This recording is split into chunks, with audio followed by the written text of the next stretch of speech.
All right, welcome to Falcon Blues TV. And my very special guest today is none other than Natalie Sawyer. Natalie, thanks for, as always, coming on for a Brentford preview. How's things? Okay? Yeah, very well. Thank you. All good. The sun is shining, which is a blessing considering how bleak 2025 has started. So that's good. It's all good here. Nice little end to February going into March. Hopefully the weather's a bit better than what we've seen for recent weeks. Yeah. But we're looking at the Brentford and Everton game tomorrow, 7:30 at the GTEC Community. What are your thoughts on Brentford as a whole this season? How do you think you're fared? Do you think you could be better? Do you think they could be improving somewhere? Or we started the season off really well in terms of our home form, certainly. What was it? 8 games unbeaten in the Premier League, winning 7 of those as well. So it felt like, wow, we've got a fortress here. But we haven't won since then. And I think our last win was maybe at the start of December, something like that. So we've not had a great home form of late. And yet, weirdly, our terrible away form, which we couldn't buy a win, we've now started winning away. I think, 4 wins in a row now, something like that on the trot. So it's just a bit of a weird season for us. I think where we are in the table probably sort of kind of tells you that's where we should be, really. I think middle of the road, nothing too drastic. Don't get me wrong, I'm liking the fact we're nearer to the top 10 than the definitely, bottom end. So there is a late possibility. If we went on a charge, you could ridiculously make it into Europe, but obviously we're relying on other results as well. But yeah, I think in general it's just been an okay season. Yeah, I think it's weird that at the moment the way Everton are playing, that goes for both of us. We could both be coming into that position if we get the right results and get games go our way and everything. But like you're saying, you haven't won at home. You've lost more games than Everton, which is just weird. I know Everton we've drawn more than we've won or lost, but it just seems weird that I think we've lost 9, you've lost 11 throughout the season. So the whole league is just absolutely up the wall for me. But looking at the game tomorrow, you're coming off the back of 2 wins recently, West Ham and Leicester, scoring 5 goals in that period. Do you think what do you need to do to get get that back into your home form? Well, in fairness, a lot of the teams we've played in that run where we've lost all of our games so far, or certainly we've lost 4 of the last 5 at home. We've played like Liverpool, we played Forest, we played Tottenham, and I understand Tottenham aren't particularly great, but we just don't have a great record at home against Tottenham, for example. So we played some really tough teams in that run, and Arsenal as well. I forgot them. So not to say that this is an easy game for us at all, because you're on such a resurgence. I just think who we've played against has been quite tough for us. And we just don't have that strength in depth that other teams can have, that they can bring off the bench to be, game changers. So I think tomorrow we can come in with confidence. Now we've won back-to-back games for the first time this season, which is bizarre in itself as well. That's the first time we've done that. And hopefully just sort of think, look, we're doing so well on the road. It's now time to focus back onto winning back at the GTEC at our home. And it's not going to be easy, though, because I do worry you, again, with you guys being so resurgent. Beto's playing brilliantly.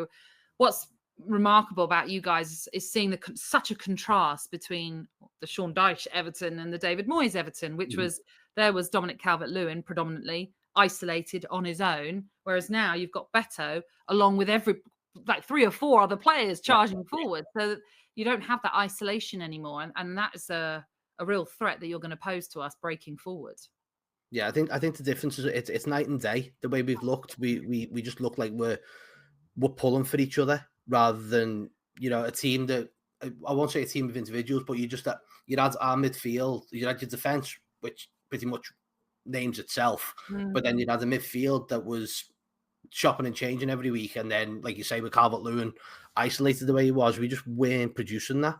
But since Dyche has gone and Moyes has come in, I mean, even from the Aston Villa game, the difference in the attitude in the players and how we put ourselves about in games has just been unbelievable. And I think we were desperately unlucky on Saturday against Man United, but at the same time we threw it away.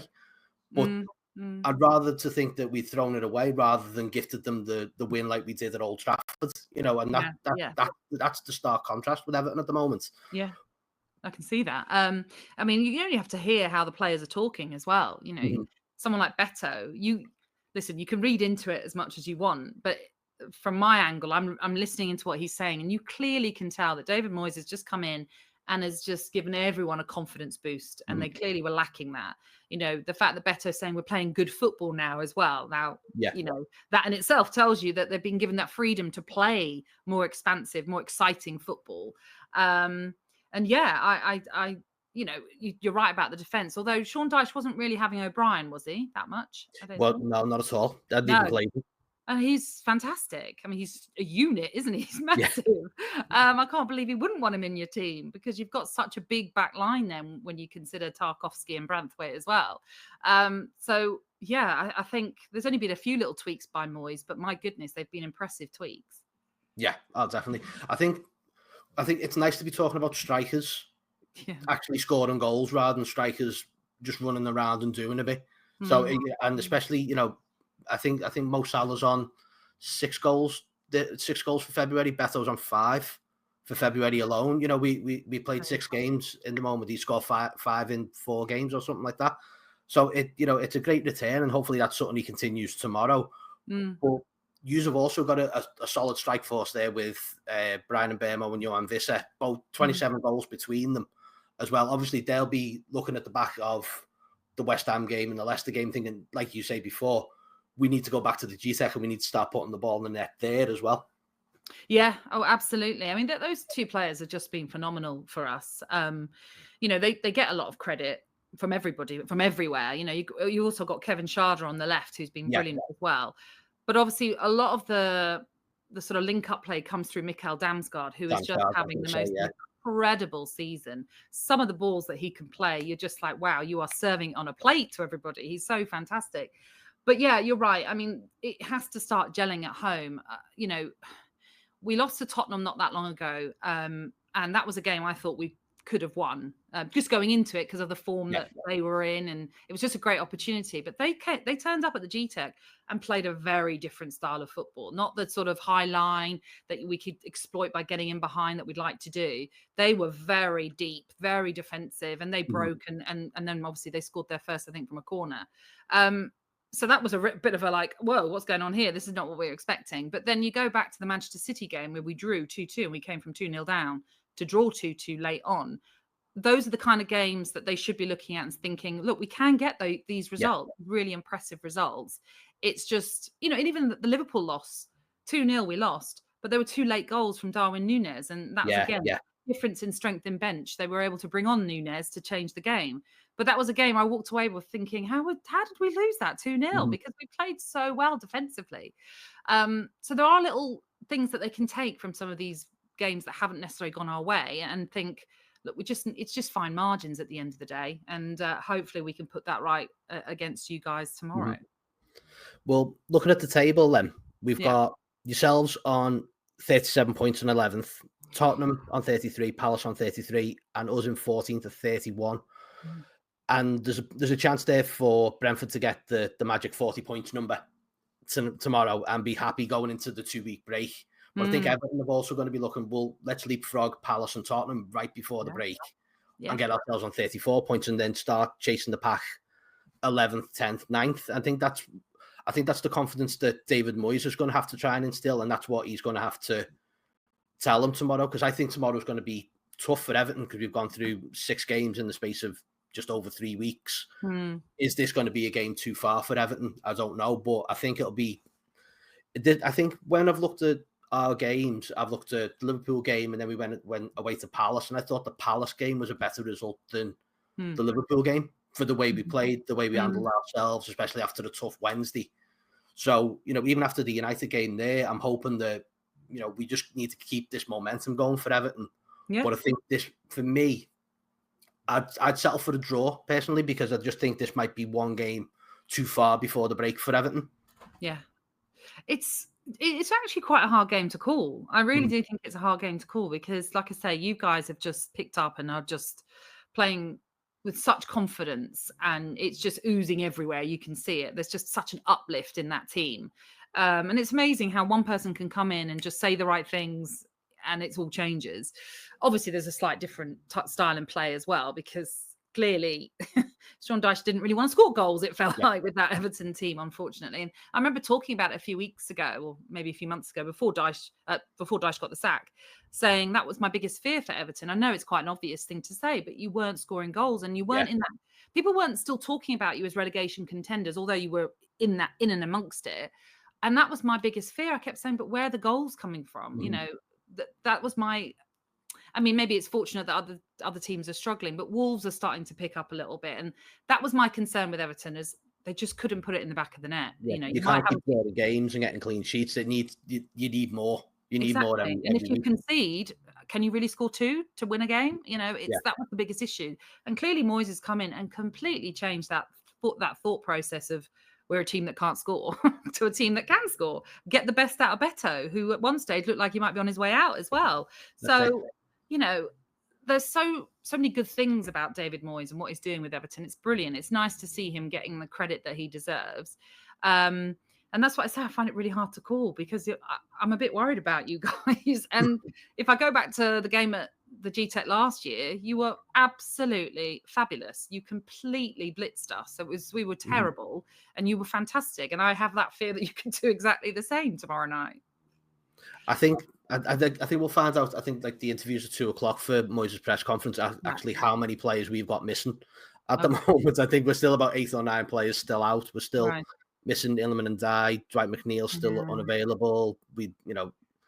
It's just, I think that this game, I think we probably could have done without this, and maybe had this after the break. Maybe could have just done Man United and gone straight into the 2-week break and everything else, because I believe we're going on for warm weather training tomorrow, which is all right for some, I suppose. No. Very nice. Yeah, I know what you mean. Go on, sorry.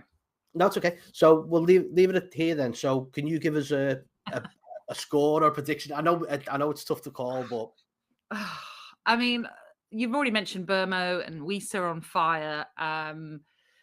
Obviously, I have to back Brentford to win, and right some of the wrongs from that last home game that we lost. Was it 3-1 that we lost to you? Yeah. So I'm going to say it's going to be, I think there'll be goals. Obviously, there's going to be goals. Both teams will score, because we're not very good at keeping clean sheets, although we have done recently. I am going to go for a 3-2 Brentford win. Ooh, okay. I'm still on the fence with it. I think there'll be goals, like you say, but I'll go 2-2. And it'll be, because I think Everton, this might be that one step too far with this team at the moment, just the way. I know we're playing with great confidence and everything, but I just think fatigue and injuries might just catch up with us tomorrow. Yeah, well, I mean, I'll take the 2-2 draw, just because you're a team in form, and that will be another point on the board, and we'll be happy with that. The only thing I'll say is that we are sort of starting to get the itchy feet of, but Europe is there. There's a carrot there. Yeah. So we want to start winning games just to try and put ourselves in the mix. Look, do I think we'd be prepared for Europe? No. So probably it's not the right season to try and bag European football for next year, because you'd need a lot more players when you think about it. But it's just, the idea is quite nice. So we will see what happens. Good stuff. All right, so we'll finish that up, and then I'll say thank you, Natalie, once again for joining us. It's always a pleasure to have you, and hopefully we'll have you back on the show at another point, maybe next season as well, for the return game at Goodison, or back at the G-Tech. Not the Goodison, not Goodison. Oh, Goodison. Honestly, I've got this ground in my head. I'm not leaving Goodison. I'm staying there. I kind of know, when we left Griffin Park, funny, isn't it? GP. When we left Griffin Park, it was really hurtful, really sad. And we didn't get to say goodbye because COVID hit. So we didn't even have a proper farewell. We were meant to have a proper, like, the last game of the season type big show piece goodbye, but we never got to say that. So thankfully you'll have that. But yeah, it'll be really sad. What an iconic stadium to leave. I know. Well, I went to the test event last Monday, and honestly, the videos and the pictures and everything that people have put up, it just doesn't do it justice. I mean, so, I've been there because I've stayed at one of the hotels nearby, and it is just incredible. I mean, it's going to be. I mean, that one wasn't even finished when I was there, so I can only imagine what it will be like. I can't wait to go. I'll definitely be there next season. I know that for sure. Oh, good stuff. Well, hopefully we can catch up then. have an event in Kirby, and then you can come and host that one for us. Yeah, I'd love to. Let's do that. Brilliant. Let's put that in the diary. But at least we'll know we'll both be there, thankfully, Yeah, because that's we've got the enough main thing, points, isn't I it? think, that we should Yeah. be safe. So, yeah. Good stuff. Right. Okay. So from me, at Falcon Blues TV, up to Toffees, Colin Chong, Natalie, thank you very much. Thank you.